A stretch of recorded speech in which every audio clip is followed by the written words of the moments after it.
everyone, for those of you that don't know me, my name is Katie Eastman and I'm a local real estate agent in Orange County, California, and I am going to be discussing what 2018 looked like for us in real estate and what we can all expect for 2019. So let's get started. First thing I want to discuss is pricing. So back in 2017, the median home price for a condo was $460,000.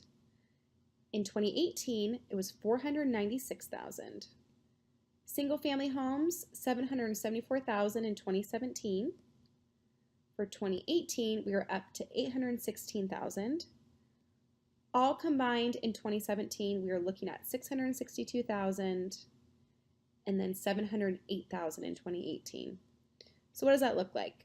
We were up 8% year over year for condos, 5.5% year over year for single-family homes, but on the whole, we were up 7% year over year. So let's break it down a little bit more. Okay, so if you look at the navy blue graph, that is what the list price was. And then in the cream color, that's what the home actually sold for. So if you notice, at the beginning of the year, the list price was a lot higher than what the home actually sold for.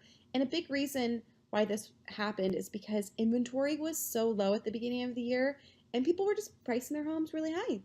And they were selling, but they weren't selling close to the list price. But if you notice throughout the rest of the year, the list price did come down a little bit, but the sold price got closer to what the list price was. And then towards the end of the year, we did notice a slight decrease in pricing, mainly because, one, elections, but also interest rates. So let's break this down a little bit further. So from January through April, this is really when inventory was at an all-time low. Homes were being listed at $753,000, but being sold at $693,000. That was an 8.5% difference. But our spring-summer came.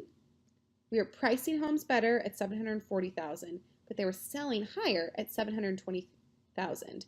And buyer demand was definitely up, and interest rates were good. So that we were about 2.7% off from the list price.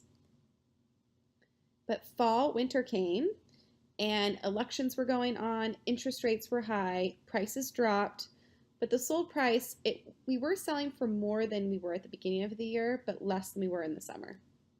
We were about 3% off from the list price. Now let's move into inventory. And this was a crazy ride for 2018, I can tell you. The beginning of the year, if you were trying to find a house, it was really hard because there just weren't a lot of options. And if you were a seller on top of that, you had nowhere to go. So a lot of people didn't want to sell their house, and rightfully so, because they didn't have somewhere that they were excited to go to. But luckily, the spring, summer came, more inventory went on the market, and people were able to get into homes that they liked and they enjoyed.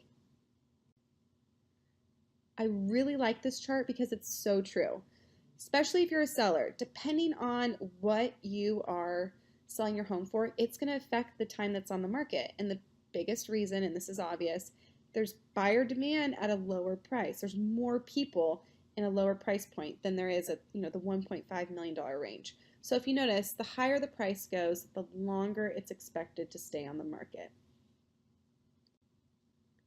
Let's move into what's going on today, but then also the projections for the year. Okay, so first thing, interest rates. You guys, if you're looking to buy, now is such a great time when it comes to interest rates. They are incredible. We're looking at anywhere from a 4% to a 4.5%, depending on your credit and qualifications.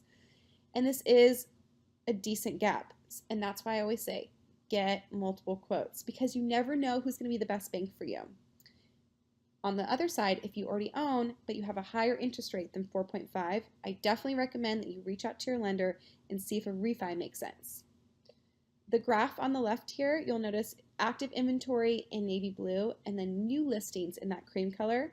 December, we didn't have a lot of new listings, and right after the holidays, we always get more inventory, and it's going to be happening more throughout the year. February usually brings more inventory too, so stay tuned. Now let's move on to the fun part. What's going on for 2019? And I just want to remind you guys, these are projections. And this comes from CoreLogic. CoreLogic, they're a big Irvine-based company. They provide financial, property, consumer information. They really dive deep into analytics. So they analyze information and data to provide us with the best projections for 2019. So this is what we got. California, 8.1% year over year. Those are the projections for the year. I also enjoy this chart because this is coming from top industry leaders in the real estate space. And if you notice for 2019, and even 2020, 2021, we see an increase year over year. And this is for the US as a whole. And CoreLogic was saying somewhere around 4.7% for the US. NAR is a little bit low on 2.5%. So without that, we're looking right around that 4.5% year over year for the US on a whole. But you know what I want to talk about? What is normal? Because is this normal? Is this not normal? So let me tell you. I've talked about this before. We have been in recovery, and home prices are where they would be at today without the spike and the crash if they just rose steadily like in years past. So this is what's normal. The median home price from 1968 to 2004 shows an average yearly increase of 6.4%. without a single decline during that 36-year period. That's huge. So when we're seeing a 4-5% increase year over year, that's normal, that's typical. That's what we should be seeing. We've just been in recovery mode, so we've seen bigger increases to get at the prices where we're supposed to be. Thank you so much for watching. If you have any questions, feel free, call me, text me, and of course, you can always email me. Bye for now.